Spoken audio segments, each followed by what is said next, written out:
함께 기도드리겠습니다. 하나님, 어둠을 물리치고 밝은 날을 허락하셔서 하루를 시작하게 하심을 감사드립니다.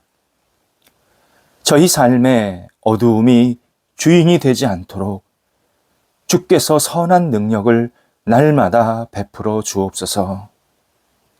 주님의 마음을 닮은 선한 양심으로 저희에게 맡겨진 역할을 감당하게 하옵소서. 주님께서 베푸신 용서의 힘으로 사람들을 대하는 저희가 되게 하옵소서. 주님께서 전가하신 사랑의 마음이 저희 주변을 아름답게 하옵소서. 주께서 가지신 책임감을 저희도 온전히 받아들이게 하사 저희가 하는 모든 일들 가운데 책임성을 갖게 하옵소서. 저희에게 생긴 삶의 장벽을 주님 의지하며 넘어가게 하옵소서. 저희에게 생긴 관계의 어려움들을 주님을 의지하여 풀어나가게 하옵소서. 저희에게 생긴 삶의 상처를 주님 의지하여 치유받고 회복되게 하옵소서. 병상에 있는 사랑하는 환우들을 붙잡아 주옵소서. 오늘도 주님의 손길 기다립니다. 하나님의 능력이 임하여 주시고 다시 한번 새로운 생명을 가지고 그리고 하나님께서 놀라운 치료의 강선을 발하여 주심에 이 땅을 힘차게 살아갈 수 있는 기회가 있게 하옵소서. 계속해서 의사 진찰받고 약물 투여받고 재활훈련하고 여러 가지 치료의 과정들이 있을 때에 우리 환우들이 하나님을 더욱더 의지하며 주님을 생각하게 하시고 영적으로 하나님과 함께 동행하는 모든 치료의 시간들이 되도록 인도하옵소서. 가족들을 붙잡아 주셔서 뒷바라지 할 때 어려움이 없게 하시고 순간순간 주님의 손길로 함께 하여 주셔서 소망이 있게 하시고 믿음을 갖게 하시고 모든 여건들을 주장하여 주셔서 감당하는 모든 일들을 하나님께서 순적하게 진행될 수 있도록 선하게 역사하여 주시옵소서. 자녀들을 붙잡아 주옵소서. 저희 자녀들이 늘 예수님 안에서 하나님 바라보고 의지하며 믿음에 세워지는 복이 있는 자녀들 되기 원합니다. 무엇보다도 하나님을 경외하게 하옵소서. 하나님을 의지하게 하옵소서.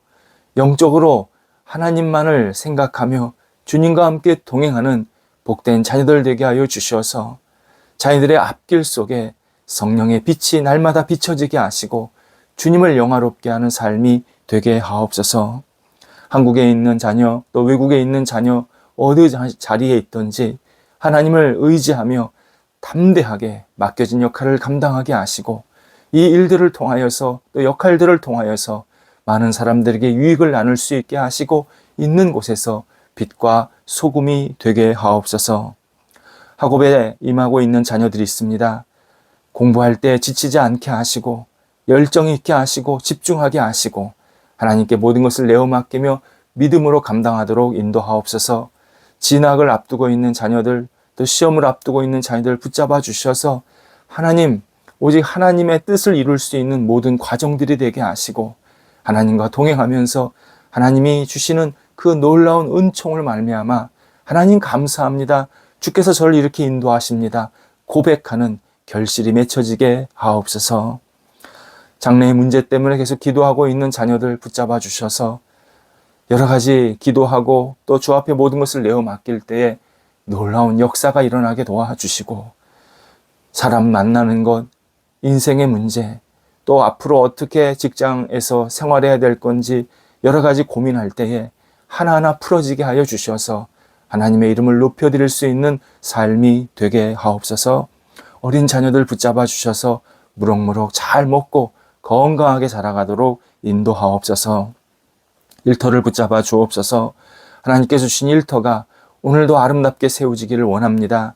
가게, 사업처, 직장, 학교, 그리고 섬기는 가정 함께 하심에 주님의 능력이 마음껏 펼쳐지게 하시고 여러 가지 준비되고 계획한 일들이 하나님을 영화롭게 하는 일들이 될 수 있도록 인도하옵소서. 확장되게 하시고 깊어지게 하시고 어려운 문제들은 넉넉하게 잘 해결할 수 있는 지혜도 있게 하여 주옵소서. 거래와 투자를 위해서 계속 기도하고 있습니다. 하나님 선하게 이끌어 주셔서 시작된 것이 있으면 잘 마무리되게 하시고 또 새로운 시작을 생각하는 것이 있다면 성령께서 함께하여 주셔서 서로 좋은 교류가 있게 하시고 하나님 나라에 크게 쓰임받는 거래와 투자가 계속 이어질 수 있도록 함께 하옵소서. 추진하는 일, 또 열매를 기다리는 일도 있습니다. 도우소서.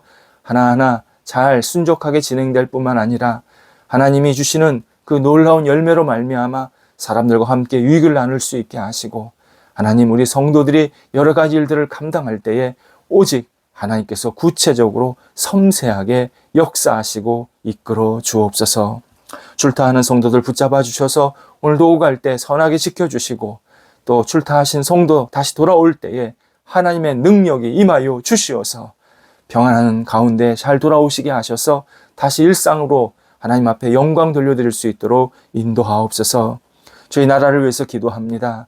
대한민국이 하나님을 영화롭게 하는 나라, 하나님의 기쁨이 넘쳐나는 나라 되게 하옵소서. 복음의 국권이 세워지게 하시고 여러 지도자들 하나님께서 주시는 지혜로 백성들을 사랑하는 마음으로 잘 모든 역할들을 감당하게 하시고 백성들 맡겨진 자리에서 최선을 다하게 하시며 무엇보다도 우리 모두가 하나님 안에서 거하는 큰 믿음의 복이 생길 수 있도록 인도하옵소서. 어려움을 잘 헤쳐나갈 수 있는 대한민국 되게 하옵소서. 북한 땅에도 변화가 있게 하여 주셔서 빛을 받아들이게 하시고 문을 활짝 열게 하여 주셔서 세상으로 나오도록 인도하옵소서. 우리 성도들 오늘 한날을 생활할 때에 담대하게 하여 주옵소서. 세상의 모든 것에 겁먹지 않게 하여 주시옵시고 주의 주시는 능력으로 오늘도 우뚝 세워져서 주님을 영화롭게 하는 날 되게 하옵소서. 예수님의 이름으로 기도드립니다. 아멘. 오늘 우리에게 주시는 하나님의 말씀은 신약성경 히브리서 6장 1절에서 3절 말씀입니다. 신약성경 히브리서 6장 1절에서 3절 말씀입니다. 살아계신 하나님의 말씀을 봉독합니다. 그러므로 우리가 그리스도의 도의 초보를 버리고 죽은 행실을 회개함과 하나님께 대한 신앙과 세례들과 안수와 죽은 자의 부활과 영원한 심판에 관한 교훈의 털을 다시 닦지 말고 완전한 대로 나아갈지니라. 하나님께서 허락하시면 우리가 이것을 하리라. 아멘. 모든 사람은 세상의 구원자이자 전능자이신 예수님과 어떤 형태로든 관계를 맺게 됩니다. 내가 예수님을 인정하지 않아도 또 예수님을 인정해도 그 사람은 분명히 다양한 형태로 예수님과 관계성을 맺을 수밖에 없습니다. 예수님께서 우리 인간을 창조하시고 사랑하시고 지금도 모든 것을 관여하시기 때문입니다. 그리고 예수님은 누구에게나 영향을 주고 계시고 누구를 막론하고 받아주시고 그리고 구원해 주시려는 그런 간절함이 있기 때문입니다. 보이지 않아도 예수님은 지금도 모든 사람과 함께 관계를 맺고 계속 그들에게 손짓을 하고 계십니다. 이때 어떤 사람은 예수님께 아예 무관심한 사람이 있습니다. 또 예수님을 무시하는 사람이 있습니다. 나아가서 예수님을 적대적이고 미워하는 그러한 사람도 있습니다. 참 마음 아픈 현실입니다. 그럴수록 그 모든 손해 그리고 훗날 모든 판단은 예수님께서 정리하시고 마무리하실 터인데 우리는 먼저 예수님을 빨리 받아들이고 예수님과 더 온전한 깊은 관계로 가는 것이 정말 인생을 지혜롭게 사는 좋은 모습이라는 것을 빨리 깨달을 필요가 있습니다. 우리가 예수님을 받아들였을 때 그분과 의미 있는 관계를 분명히 맺어야 합니다. 이렇게 적대적인 관계, 무시하고 무관심한 것은 결코 옳은 모습도 아니고 성경이 그것은 죄악이다 분명히 정리해 주십니다. 우리는 예수님을 빨리 받아들이고 또 그분과 분명한 관계를 맺을수록 우리 영혼 속에 생명과 구원이 풍성하게 넘치게 됩니다. 사람이 예수님을 의미 있게 받아들여야 할 때 몇 단계의 과정이 있습니다. 처음에는 예수님과 지적 관계로 시작이 됩니다. 학원에서 강사가 수강생을 가르치는 관계입니다. 강사가 가르치는 내용을 수강생들은 머리로 잘 받아들이고 그냥 자기가 복습하고 예습해서 어떤 시험을 치르거나 또는 테스트를 받으면 됩니다. 예수님을 머리로만 아는 관계, 이것이 신앙생활의 초보 수준입니다. 예수님이 이 땅에 오셨다, 십자가에 죽으셨다, 부활하셨다, 이런 것들을 그냥 머리로만 이해하는 겁니다. 성경의 내용도 잘 이해합니다. 하지만 예수님께서 이 땅에 오심과 죽으심, 그냥 그런가 하보다 라고 끝낼 때가 너무 많습니다. 나를 위한 일, 왜 오셨는지, 예수님과 나 자신과 어떻게 연관을 시켜야 되는지를 별로 진지하게 받아들이지 않습니다. 잠언 13장 4절에서 게으른 자는 마음으로 원하여도 얻지 못한다 라는 말씀이 있습니다. 게으른 자는 머리로만 생각하고 움직임이나 행동이 없다라는 뜻입니다. 머리로는 모든 것을 다 이해하고 모든 것을 할 수 있다고 생각을 하지만 실제로는 아무것도 하지 않는 모습을 말합니다. 예수님을 머리로만 이해하는 것에 만족하려는 사람은 게으른 신앙생활에 머물려고 하는 사람과 똑같습니다. 두 번째가 의무적 관계로 예수님을 믿는 또는 받아들이는 사람이 있습니다. 한 사람이 직장에 들어가면 그 회사는 그 사람에게 의무적 관계가 형성이 됩니다.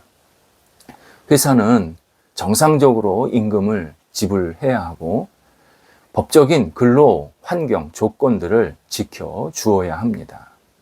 반면 직원은 회사에서 자신에게 맡겨진 일, 이것을 잘 감당해야 합니다. 만일 자기 일에 최선을 다하지 않거나 책임을 지지 않으면, 그리고 나아가서 회사에 어떤 손해를 입히게 되면 그에 맞는 징책도 받을 각오도 해야 합니다. 신앙생활을 이렇게 하는 사람들이 있습니다.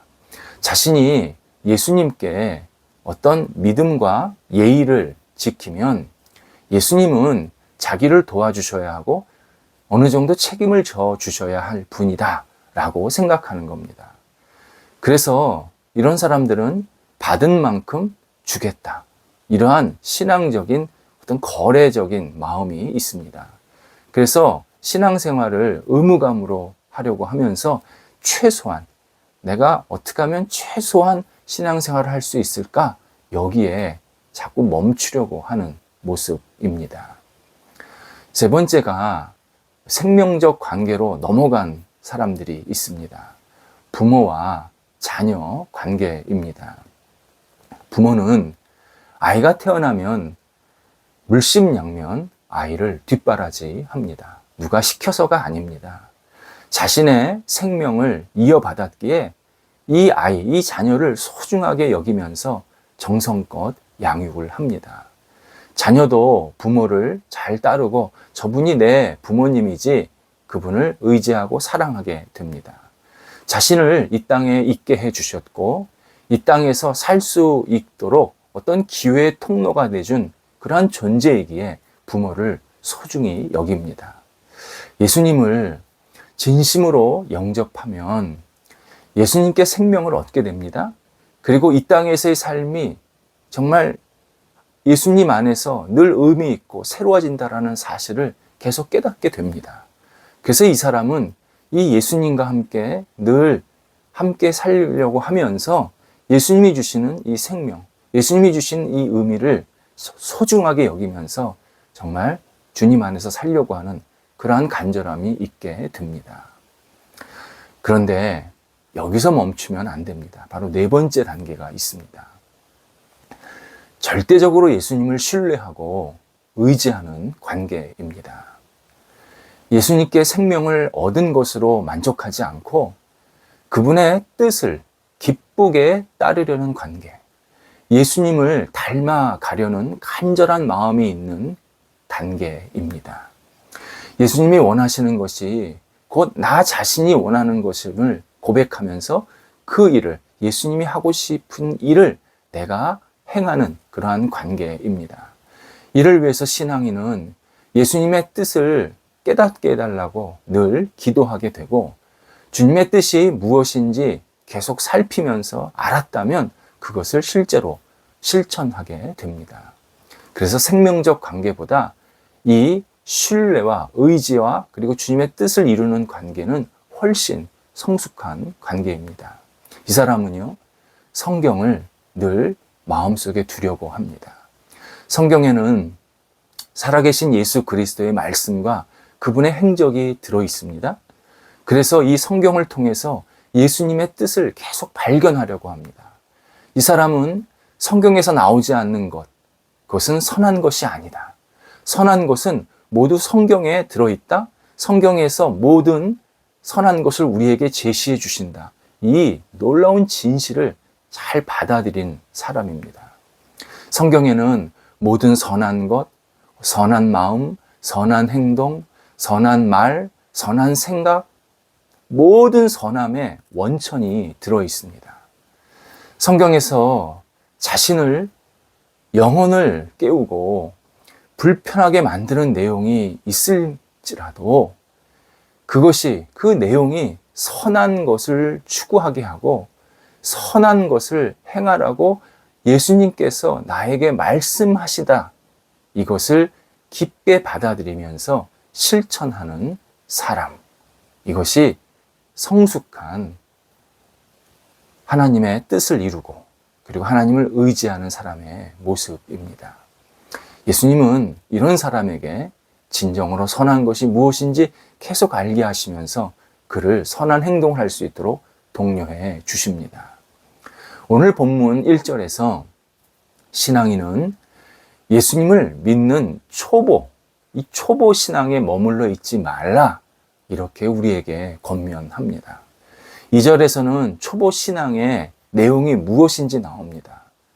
단순히 그냥 회개하는 것, 그냥 십자가, 부활, 심판 등을 받아들이고 그냥 믿는 모습, 요 정도의 수준이 초보 신앙이라는 겁니다.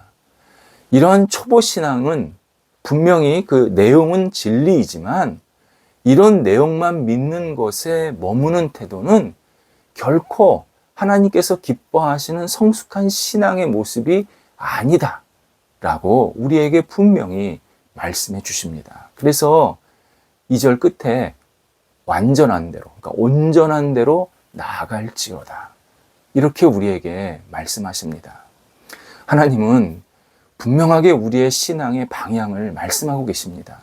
이 초보 신앙, 그냥 예수 믿고 구원받고 잘못한 거 있으면 회개하고 예수님이 십자가에 죽으셨고 부활하셨고 나는 나중에 심판대 앞에 설 것이고, 요 정도 아는 것, 요 정도로 받아들이지 말라라는 겁니다. 더 깊은 곳으로, 더 온전한 데로 나아가야 된다, 분명히 우리에게 말씀하십니다. 온전한데, 곧 온전한 신앙이란 예수님께서 알려주신 뜻, 예수님께서 알려주신 그 선, 예수님께서 알려주신 그 위대한 하나님 나라의 가치, 이런 것들을 이루는 그 일, 어떤 열정, 태도를 말합니다. 우리가 하나님의 은혜와 허락을 구하면서 이런 일들을 하게 되면 반드시 우리에게는 신앙의 진보가 있게 될 것이다, 오늘 본문에서 말씀해 주고 계십니다. 바로 이렇게 주님께서 원하시는 것을 내가 계속 행할 줄 아는 것, 주님께서 기뻐하시는 것을 내가 계속 따라가는 것, 이것이 온전한 관계의 신앙을 가진 사람의 모습입니다. 우리가 예수님을 주님으로 고백해도 세상에는 우리를 흔들려는 유혹이 너무 많습니다. 거기에 인간 본성에는 진리에 대한 무지, 편견, 이기심이 있기에 주님의 뜻을 제대로 이해하지도 못하고 또 이해했다 할지라도 잘 행동으로 실행을 하지 못하는 모습을 보일 때가 많습니다. 이때 예수님의 마음을 깊이 묵상하고 기도하면서 또 성경의 말씀을 나에게 깊이 적용하면서 주님의 뜻을 온전히 실천할 줄 아는 그러한 주님과의 관계로 한 단계 더 나아가야 합니다. 예수님의 뜻을 행하며 그분을 의지하는 관계, 이것이 정말 온전한 관계의 중요한 핵심입니다. 온전한 관계를 가진 신앙인은 예수님을 사랑하는 것을 나 자신도 사랑합니다. 예수님이 미워하는 것을 나 자신도 멀리합니다. 이런 면에서 미움 자체는 무조건 잘못된 것은 아닙니다. 대상이 무엇이냐에 따라서 미움도 성숙한 신앙인의 모습입니다. 죄, 불의, 탐욕, 분노, 시기, 악, 이런 것들을 미워하는 것은 지극히 온전한 신앙인으로서의 합당한 태도입니다. 그리스도인의 형통, 예수님과 온전한 관계로 연근한 생활입니다. 예수님을 더욱더 의지하며 예수님의 뜻대로 살아가는 모습, 그것이 세상 속에서 진정한 형통을 가진 사람의 모습이라고 오늘 우리에게 하나님께서 말씀하십니다. 기도하겠습니다. 하나님, 하나님의 뜻과 하나님의 영광을 위해서 저희들이 온전한 신뢰 그리고 온전한 의지의 관계로 나아가도록 인도하여 주옵소서. 초보의 신앙으로 머물지 않게 하소서. 십자가의 은혜, 구원의 은혜, 생명의 은혜로 끝나지 않고 이것을 넘어서 우리를 위해서 죽으신 예수 그리스도를 닮아 주님의 뜻을 이루어갈 수 있는 저희가 되도록 인도하옵소서. 예수님의 이름으로 기도드립니다. 아멘.